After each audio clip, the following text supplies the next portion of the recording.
नमस्कार दोस्तों, हरे कृष्णा, जय माता दी। कैसे हो आप सब लोग? आशा करती हूँ सब लोग बहुत अच्छे हो। नवरात्रि आने वाली है तो नवरात्रि से पहले ही एक बहुत इंपॉर्टेंट वीडियो है, ज़रूर पूरा वीडियो देख लीजिएगा।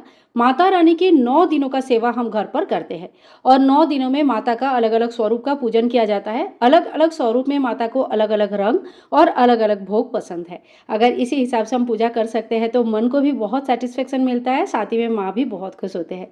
क्योंकि किसी को भी अपना पसंदीदा कलर, पसंदीदा भोग अगर मिलता है तो वो मन से खुश होते हैं। माता रानी को हम कैसे खुश करेंगे, चलिए देख लेते हैं। सबसे पहला दिन होता है माता शैलपुत्री की। इस दिन माता को पीला रंग बहुत पसंद होता है।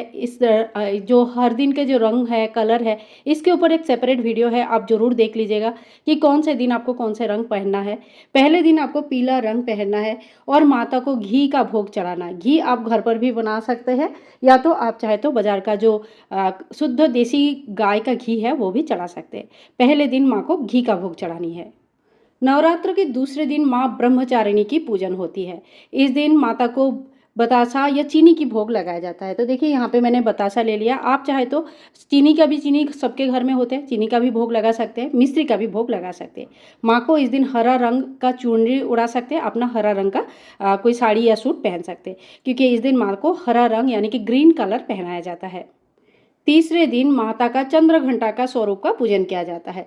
तो माँ का इस स्वरूप में माँ को ग्रे या भूरा रंग या चॉकलेटी कलर जो होते हैं वो कलर बहुत ज़्यादा प्रिय होते हैं। इस दिन माँ को दूध का भोग लगाया जाता है। दूध को अच्छे से उबाल के गर्म करके फिर खाने लायक पीने लायक जैसे टेम्परेचर होता है, जैसे हम लड्डू गोपाल जी को भोग लगाते हैं, थोड़ा सा हल्का हल्का जब गर्म रहेगा उस वक्त माँ को भोग लगानी है।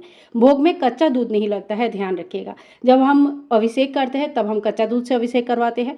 जब हम भोग लगाते हैं तो दूध को पका के बाकायदा जैसे पीने लायक करके तभी हम भोग लगाते हैं। तो तीसरे दिन माँ को दूध का भोग लगती है। चौथे दिन माता का कुसमुंडा स्वरूप का पूजन किया जाता है। इस दिन माँ को मालपुए का भोग लगाना बहुत ज़्यादा शुभ माना जाता है। तो देखिए घर पे मालपुआ बनाना बहुत आसानी से और बहुत ही जल्दी बन जाता है। तो घर पे आप मालपुआ बना सकते हैं और माता का इस दिन कुसमुंडा स्वरूप का पूजन किया जाता है। इस दिन आप चाहे तो ऑरेंज यानी कि नारंगी कलर का कपड़ा पहन सकते हैं और माता को भी ऑरेंज कलर का जो दुपट्टा अगर आप चढ़ाना चाहते हैं तो दुपट्टा ऑरेंज कलर का चढ़ा सकते हैं।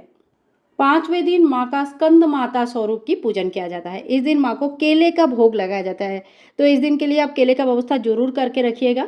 माता का ये जो स्वरूप होता है, ये स्वरूप को में माता को सफ़ेद या ऑफ वाइट यानी कि थोड़ा सा जो हल्का सा सफ़ेद का जो एक और शेड होता है वो बहुत ज़्यादा पसंद है। तो इस दिन आप चाहे तो वाइट और लाल बॉर्डर वाला साड़ी या उस तरह का कोई सूट पहन सकते हैं। तो इस दिन सफ़ेद कलर पहना जाता है और माँ को केले की भोग चढ़ता है। नवरात्र के छठवें दिन माँ कात्यायनी की पूजन होता है। इस दिन माँ को लाल कलर का चुनरी चढ़ाया जाता है, लाल कलर पहना जाता है और माता को इस दिन मधु यानी कि हनी जो शहद होता है इसकी भोग लगाया जाता है। तो आप शहद की भोग एक शीशी अलग से लेके आ सकते हैं और डेली चढ़ा सकते हैं। डेली माँ को शहद की भोग चढ़ाना बहुत अच्छा रहता है। कम से कम माँ कात्यायनी के स्वरूप में जब छठे दिन हम पूजन करेंगे तब शहद का भोग तो जरूरी चढ़ाना है। सातवें दिन माता की कालरात्रि स्वरूप का पूजन किया जाता है और इस दिन माँ को गुड़ का भोग चढ़ाया जाता है। आप चाहे तो ऐसे गुड़ का भी भोग चढ़ा सकते हैं, नारियल और गुड़ का भोग चढ़ा सकते हैं या गुड़ से बना हुआ कोई भी मिठाई का भोग चढ़ा सकते हैं। इस दिन माँ का कालरात्रि स्वरूप का पूजन किया जाता है और माता का प्रिय रंग इस दिन नीला यानी कि ब्लू होता है। तो आप नीला कलर का चुनरी उड़ा सकते हैं, अपना भी नीला कलर पहन सकते हैं।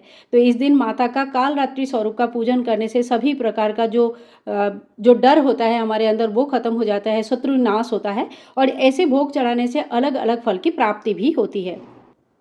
आठवें दिन यानी कि अष्टमी के दिन इस दिन बहुत बड़ी पूजा होता है। माँ को नारियल का भोग चढ़ाया जाता है। तो जल वाला कोई नारियल का भोग आप ऐसे डायरेक्ट चढ़ा सकते हैं या तो आप चाहे तो इनकी कोई लड्डू वगैरह बनाकर भी माता को भोग चढ़ा सकते हैं।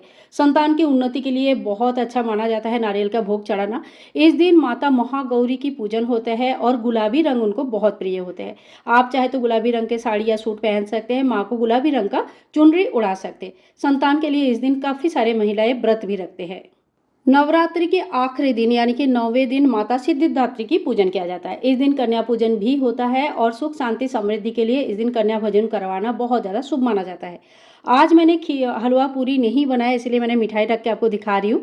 लेकिन इस दिन हमें जो बनाना है वो है हलवा, काले चने की सब्जी और साथ में पूरी। ये 3 भोग बहुत इंपॉर्टेंट होता है। सबसे पहले भोग बनाकर माता को चढ़ाया जाता है, फिर हवन किया जाता है और उसके बाद जो है ना कन्या पूजन किया जाता है। ये जो है टोटल सीक्वेंस रहता है नवमी के दिन पूजन की। तो आप नवमी के दिन जब पूजन करेंगे या अष्टमी के दिन भी अगर कन्या भोजन करवाते हैं तो जो चना, काला चने की सब्जी, पूरी और हलवा, ये 3 चीज़ें ज़रूर बनाइए। कई जगह पर अष्टमी के दिन पूजन होता है, कई जगह पे नवमी के दिन पूजन होता है। जिस दिन भी कन्या पूजन होगा ये 3 भोग जरूर बनाया जाएगा। इसके साथ साथ आप कोई भी मिठाई, लड्डू वगैरह ऐड कर सकते हैं। कन्या पूजन है तो चॉकलेट वगैरह भी बांट सकते हैं। वो संपूर्ण आपकी इच्छा के ऊपर डिपेंड करता है। तो देखिए, मैंने 9 दिन का आप माता को क्या क्या भोग लगाएंगे वो सारी चीज़ें मैंने आप सभी को दिखाया है। इसके अलावा एक प्रधान भोग होता है जो हर रोज़ माँ को चढ़ता है। एक पान के पत्ते आप ले लीजिए और इसमें लौंग, इलायची, बतासा, ये 3 चीज़ें रख के माता को जरूर अर्पण किया कीजिएगा। ये जो भोग होता है ये सबसे मेन भोग होता है और ये भोग हमें डेली चढ़ाना होता है।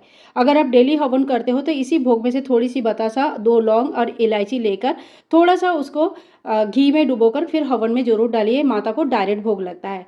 तो देखिए, 9 दिन का ये पूरा भोग मैंने आपको बताया है। आई होप ये वीडियो आप लोगों के लिए बहुत ही ज़्यादा यूज़फुल होगा, अच्छा रहेगा। और हाँ, 9वें दिन जो लास्ट दिन होता है, ये इस दिन पर्पल यानी कि बैंगनी कलर पहना जाता है। तो आप चाहे तो बैंगनी कलर पहन सकते हैं और साथ ही में माँ को बैंगनी कलर का दुपट्टा या चुनरी उड़ा सकते हैं। सो फ्रेंड्स, अगर वीडियो अच्छी लगी तो लाइक कीजिएगा। नवरात्रि संबंधित सभी वीडियोस चैनल पर ऑलरेडी है, आप चाहे तो एक बार जरूर चेक कीजिएगा। बहुत ही इन्फॉर्मेटिव वीडियो है। आप बहुत ही अच्छी तरह से घर पर बहुत ही सरल विधि से नवरात्रि के समस्त प्रकार की पूजा कर सकते हैं। सो फ्रेंड्स, कुछ और क्वेश्चन रहेगा तो आप हमें कमेंट करके जरूर बताइएगा। कोशिश करूंगी सही सही इन्फॉर्मेशन आपको आप तक पहुंचाने का। आज के लिए इतना ही, मिलूंगी नेक्स्ट वीडियो में। तब तक के लिए हरे कृष्णा, राधे राधे, जय माता दी।